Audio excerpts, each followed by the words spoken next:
नमस्कार, हमारी खास पेशकश में आप सभी का स्वागत है। आपके साथ मैं हूं जीनत सिद्दीकी। प्रयागराज में हो रहे महाकुंभ 2025 में तमाम साधु संत और देश विदेश में करोड़ों लोग आस्था की डुबकी लगाने के लिए देश विदेश से पहुंच रहे हैं। महाकुंभ के शुरू होते ही साध्वी हर्षा रिछारिया चर्चा में बनी हुई हैं। सोशल मीडिया पर भी हर्षा रिछारिया खूब सुर्खियां बटोर रही हैं। महाकुंभ में शामिल होने हर्षा रिछारिया रथ पर सवार होकर पहुंची थी। इस दौरान उन्होंने माथे पर तिलक लगाया हुआ था, फूलों की माला पहनी हुई थी। उन्हें महाकुंभ की सबसे सुंदर साध्वी भी कहा जा रहा है। वैसे वो उत्तराखंड की रहने वाली है, मध्य प्रदेश से भी रिश्ता बताया जा रहा है। हर्षा अभी पूर्ण रूप से साध्वी नहीं बनी है, ऐसा उनका स्टेटमेंट आया। उनका कहना है कि वो अभी साध्वी बनने के मार्ग पर चल रही हैं और उन्हें अभी उनके गुरुदेव से दीक्षा नहीं मिली है। हिंदू धर्म में नागा साधु संत या साध्वी बनने के लिए गुरुदेव से दीक्षा लेना बहुत जरूरी होता है। नियम है, हर अखाड़े के अपने नियम होते हैं उसके हिसाब से। तो वो कहती हैं वो दीक्षा उन्हें नहीं मिली है। और सोशल मीडिया सनसनी कहें या इन्फ्लुएंसर की जब हम बात करते हैं तो हर्षा रिछारिया की जबरदस्त तरीके से चर्चा हो रही है और हर्षा हमारे साथ मौजूद हैं। हर्षा, बहुत स्वागत है आपका भारत समाचार पर। हर्षा रिछारिया कौन है? सबसे पहले तो मैं यही सवाल आपसे पूछ लेती हूँ क्योंकि लोग भी जानना चाह रहे हैं। पहले कहा गया कि आप साध्वी हैं, फिर आपका एक स्टेटमेंट आता है कि नहीं अभी आप उस मार्ग पर हैं। तो मैं चाहती हूँ कि हर्षा अपनी ज़बानी बता दे कि वो कौन है। देखिए जीनत जी, मुझे ये जो साध्वी का टाइटल है ना, टैग है, ये लोगों ने दिया है और ये कहाँ से आया मुझे खुद भी नहीं पता है। क्योंकि आप मेरी कोई भी वीडियो देखोगे, मैंने किसी से नहीं बोला कि मैं साध्वी हूँ या मैं सन्यासी हूँ। ठीक है, तो मैं अपनी एक नॉर्मल लाइफ जी रही हूँ। मैं क्या आपको मेरी आवाज़ आ रही है? आपकी आवाज़ आ रही है, प्लीज़ आप एकदम बोलिए, अपनी बात रखिए।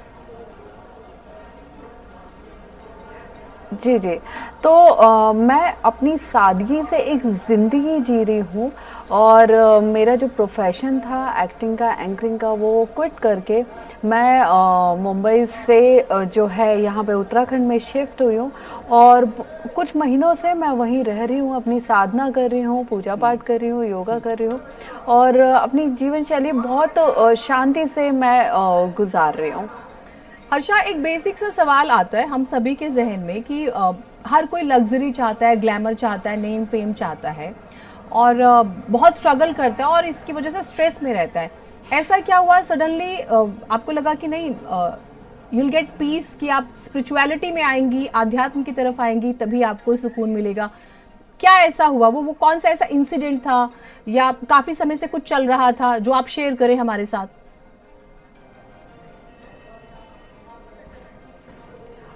काफ़ी टाइम से मेरी लाइफ में ये चल रहा था कि मुझे जो चीज़ मैंने अभी की है वो मुझे काफ़ी पहले कर देनी थी, बट समहाउ कुछ रिस्पॉन्सिबिलिटीज़ होती हैं जिन्हें हम इग्नोर नहीं कर सकते, जिन्हें हमें पूरा करना होता है।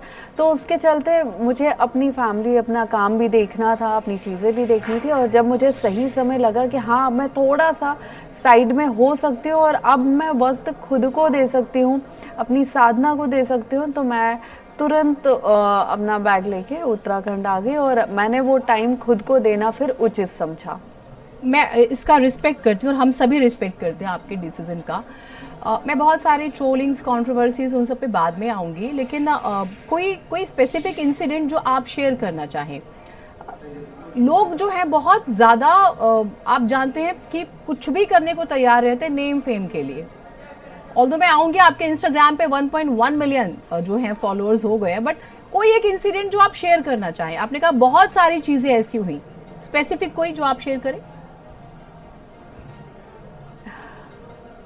देखिए कभी कभी क्या होता है कि जब भगवान राम थे और उनका एक उदाहरण मैं छोटा सा आपको देती हूँ कि जब किस्मत में, जब तकदीर में राजा बनना लिखा होता है, राज तिलक होना लिखा होता है, तो आप अगर 14 साल का वनवास भी काट लेना तो घूम फिर के राजा आप ही बनते हैं।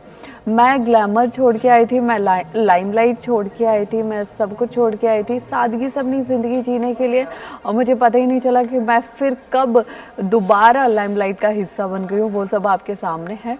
तो मैं बस शांति से रहना चाहती थी। मैं शिव से ज़्यादा जुड़ी हुई हूँ, एक पिता के रूप में उन्हें पूजती और मानती हूँ।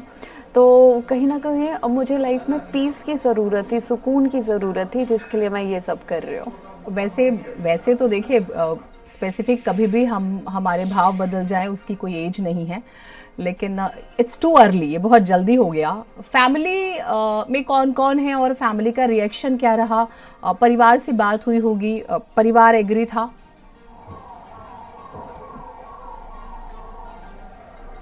देखिए, अभी तक जैसा कि मैंने क्लियर किया कि मैं ना साध्वी हूँ ना सन्यासी हूँ। तो मैंने सिर्फ अपने गुरुदेव से, अपने गुरुजी से मंत्र दीक्षा ली हुई है, गुरु दीक्षा ली हुई है, जिसके साथ मैं बहुत आराम से अपना गृहस्थ जीवन व्यतीत कर सकती हूँ अपने गुरुदेव के निर्देशानुसार। लेकिन मुझे अकेले रहना है, मुझे शादी नहीं करना है, ये मेरा फैसला है। और मेरी फैमिली की जहाँ तक बात है, मेरे पेरेंट्स हैं, माँ पापा हैं, मेरा भाई है, और उन्होंने हमेशा मुझे मेरे प्रोफेशन में भी, आज भी वो हमेशा मुझे सपोर्ट करते हैं, मेरे डिसीजन का रिस्पेक्ट करते हैं। इस चीज़ में मैं बहुत ज़्यादा लकी हूँ। तो हाँ, ये चीज़ उनको नहीं पता है, ये चीज़ मैंने भी 100% नहीं प्लान की थी कि मुझे साध्वी बनना है।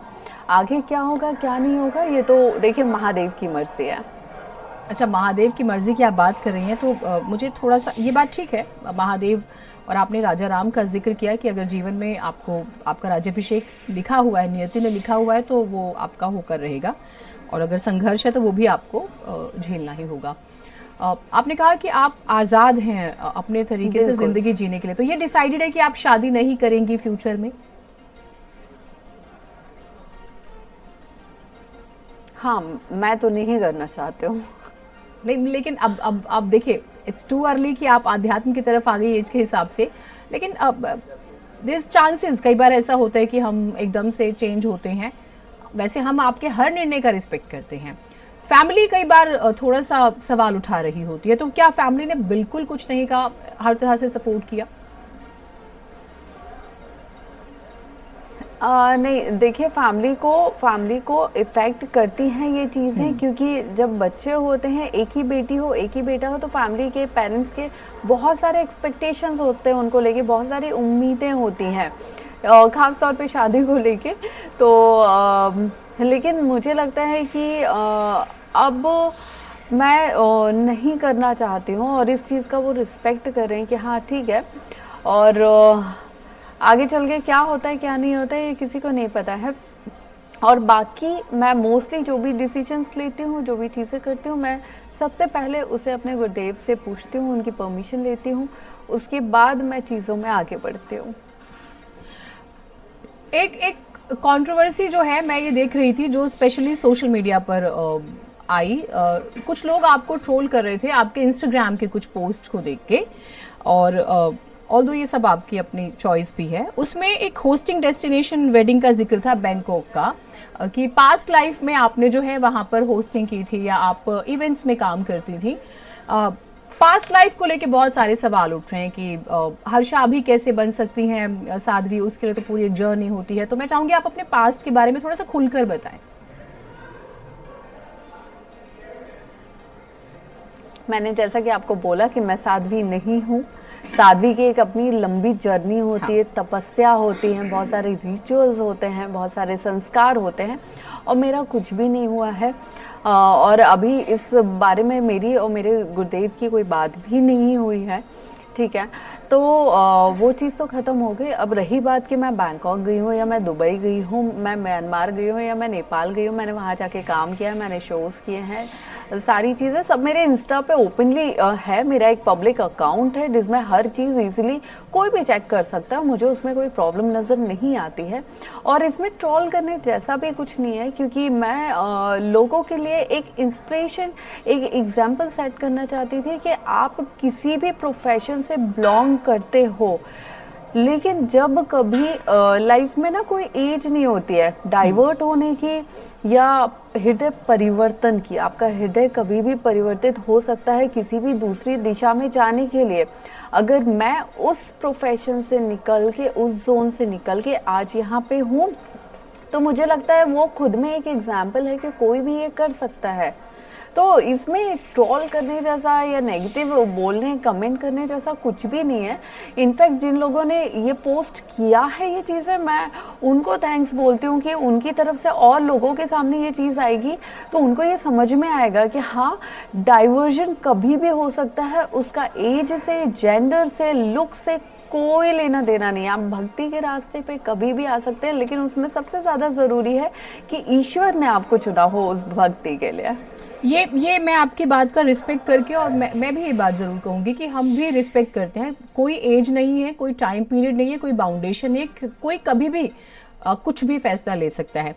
लेकिन ये जो फैसला है, दरअसल ग्लैमर को लेके लोगों को लगता है कि हर दूसरा तीसरा व्यक्ति लाइमलाइट में आना चाहता है, और वो जो हम लाइफ जी रहे होते हैं, आपके पास बहुत अच्छा पैसा होता है, आप लग्जरी इंजॉय कर रहे होते हैं, जब आप साध्वी बनते हैं, आपके पास स्पेसिफिक ड्रेस होती है, आपके सात्विक भोजन होता है, कठिन तपस्या होती है, परिवार से आपको दूर किया जाता है, आपका किसी तरह से कोई रिश्ता नहीं रहता, इस पर शायद मुझे लगता है कोई सवाल हो, तो इस पर आप अपना पॉइंट रख सकते हो। देखिए, मैंने फिर से जीनत, मैं आपको रिपीट करती हूँ कि मैं साध्वी नहीं हूँ, ठीक है। हाँ, मैं एक सात्विक जीवन ज़रूर जी रही हूँ, जहाँ पे मैं मेरे घर पे इनफैक्ट बचपन से ही अदरक लहसुन नहीं आता, हम उसका सेवन ही नहीं करते अपने खाने में। हम बहुत नॉर्मल सा वेज फूड खाने वाले लोग हैं, तो वो चीज़ मैं बचपन से करती आ रही हूँ, तो वो मेरे लिए अब कोई टफ चीज़ नहीं है। और मुझे लगता है कि लोग जो है ना, वो अच्छे को लेके कि कोई कुछ अच्छा कर रहा हो तो उसको वो मोटिवेट करने से ज़्यादा डिमोटिवेट करने में यकीन रखते हैं, और ये आजकल मेरे साथ नहीं, सबके साथ होता है। तो ये मतलब ये मेरे लिए इतना बड़ा कोई इशू है नहीं। मैं इसलिए ये बात कह रही हूँ कि देखिए, आप एक बात बार बार तवज्जो देके कह रही हैं कि आप साध्वी नहीं हैं, और ये बात ठीक है, वो जर्नी इतनी ईजी भी नहीं, क्योंकि मैं जब आपके शो का डेट देख रही थी 23 नवंबर 2024, अभी बहुत ज़्यादा समय नहीं हुआ, मे बी आप उसे करेक्ट कर सकती है, जो मैंने देखा वो मुझे यही डेट मिली है। तो ये जो सवाल आ रहा है बेसिकली, आप साध्वी नहीं है, ये आपको क्यों बताना पड़ा? मतलब वो जो मैसेज कन्वे हो गया दरअसल, और सभी उतनी डेप्थ में नहीं समझते, because we are in social media era Harsha, तो वहां पे चीजें कन्वे हो जाती है। टैग दे दिया कि सॉरी, मैं ये कह रही हूँ कि कई बार सोशल मीडिया, जिसके बेनिफिट्स भी हैं और मिसयूज भी होते हैं, और कई बार मिसकम्युनिकेट भी हो जाती हैं चीजें, तो बिकॉज ऑफ सोशल मीडिया ये हर किसी के जहन में आ गया कि भाई महाकुंभ में एक बहुत खूबसूरत साध्वी आई हैं, उसके बेनिफिट हैं कि आपसे बातचीत हो रही है, बहुत सारे लोग आपको स्क्रॉल कर रहे हैं, सर्च कर रहे हैं, लेकिन वो थ्योरी कैसे निकली बाहर, वो मैं चाहूंगी आप खुद ही खुलकर बताएं, ताकि आपको बार बार ये बात ना कहनी पड़े कि नहीं आप साध्वी नहीं हैं। आप जो बोल रहे हो कि मिसअंडरस्टैंडिंग हो जाती है, मिसकम्युनिकेशन हो जाता है, एक छोटा सा टैगलाइन किसी के नाम के आगे जोड़ना, साध्वी हर्षा, ये खुद में इतना बड़ा बवाल है ना, जो आपको भी मुझसे बेटर पता है कि ये इंडिया में इस वक्त कितना ज़्यादा वायरल हो रहा है। जो चीज़ नहीं है उसको बनाकर पोर्ट्रे किया जा रहा है, जो बिल्कुल गलत है। इसलिए मुझे बार बार वो चीज़ क्लियर करनी पड़ रही है कि साध्वी हर्षा है ही नहीं। तो आपकी इस बारे में बात हुई कैलाशानंद गिरी जी, क्योंकि आप ये कहती हैं कि आप उनकी शिष्या हैं, तो मैं ये क्लियर करती हूँ, जब मैं आपके बारे में पढ़ रही थी कि आप शिष्या हैं, अभी आप नहीं, अभी ना माहौल बहुत टाइट चल रहा है, बहुत बिजी चल रहा है गुरुदेव का, क्योंकि चीज़ें बहुत लाइनअप हैं, बहुत चीज़ें उनको देखनी पड़ रही हैं, और वो एक बहुत बड़े अखाड़े के आचार्य महामंडलेश्वर हैं, तो उनके अंडर में बहुत सारी रिस्पॉन्सिबिलिटीज़, बहुत सारी जिम्मेदारियां होती हैं जिन्हें उन्हें देखना होता है, और मुझ जैसे बहुत सारे बच्चों को, बहुत सारे लोगों को उनको देखना होता है। तो मैं उनसे ये उम्मीद नहीं कर सकती कि वो अभी फ़िलहाल में मुझे अपना वक्त दें, जब वो फ्री होंगे आने वाले कुछ दिनों में, तब मैं ज़रूर उनसे इन सारी बातों पर चर्चा करने वाले हूँ। फिलहाल मुझे जाना होगा जीनत। मेरा एक लास्ट सवाल मेरा लास्ट सवाल रहेगा हर्षा, नहीं हर्षा, मेरा एक लास्ट सवाल रहेगा, बिकॉज देखिए, आप महाकुंभ में आई, और प्रभु शिव की, क्योंकि आप उनकी भक्त भी हैं, कृपा भी है कि आपके फॉलोअर्स जो हैं वो 1 मिलियन को क्रॉस कर चुके हैं, तो ये आध्यात्म से आपको मिला ये उपलब्धि, ये शोहरत, ये आप एक बार बताइए, शायद वो बॉलीवुड से या एक ग्लैमर इंडस्ट्री से नहीं मिल पा रहा था। ये मुझे लगता है ये अध्यात्म की वजह से भी मिला है, ये महादेव की वजह से भी मिला है, ये गुरुदेव की वजह से भी मिला है, और ये यूपी गवर्नमेंट की वजह से भी मिला है। क्योंकि अगर उन्होंने इतने भव्य तरीके से इस मेले का आयोजन नहीं किया होता तो शायद इतने बड़े लेवल पे मुझे वायरल भी होने को नहीं मिलता। तो ये आपने अच्छी बात कही। एक चीज और बता दीजिए कि मैं समझती हूँ आपके पास समय की थोड़ी सी बंदिश है, और मैं चाहती हूँ थोड़ा सा समय आप हमारे दर्शकों को दे दें। नहीं, आप फ्यूचर को लेकर कोई सोशल मैसेज आप कन्वे करना चाहे, being a female and specially social media को लेकर। मैं आपकी कुछ पोस्ट देख रही थी, आप फ्यूचर का मेरा रेप विक्टिम्स के लिए आवाज उठा रही थी। चीज है, एक ही प्लान है, और मेरा सिर्फ एक ही मोटो है कि मुझे इस सनातन धर्म को आगे लेके जाना है, सनातन संस्कृति से युवाओं को जोड़ना है, और इसके साथ ही सनातन धर्म का प्रचार प्रसार करना है कि ये देश में ही नहीं, विदेश के लोग जो अब महाकुंभ का हिस्सा बन रहे हैं वो और अच्छे तरीके और बेटर तरीके से हमारी संस्कृति को जाने। हर हर महादेव। हर हर महादेव। आपके भविष्य की बेहतरीन शुभकामनाएं, आपको बहुत बहुत शुभकामनाएं हर्षा। आप इसी तरह से काफी नाम कमाए, खुश रहें और बहुत अच्छे से आगे बढ़ें। हर्षा रिछारिया, हर किसी की जुबान पे, हर किसी के मोबाइल पे, सोशल मीडिया पे, हर जगह एक ही नाम है, लेकिन उन्होंने आज आपके अपने चैनल भारत समाचार से बात करते हुए स्पष्ट किया कि एक छोटी सी क्लिप को वायरल करके मुझे साध्वी का टैग दे दिया गया। मैं अभी साध्वी नहीं हूं, मैं शिष्या हूं, अभी मैं उस रास्ते पर हूं। और जो लोग मुझे ट्रोल कर रहे हैं कि भाई मैं पास्ट लाइफ में जो है मैं एंकर करती थी या वेडिंग या इवेंट्स होस्ट करती थी, तो उनके ट्रोल करने से कोई फर्क नहीं पड़ेगा।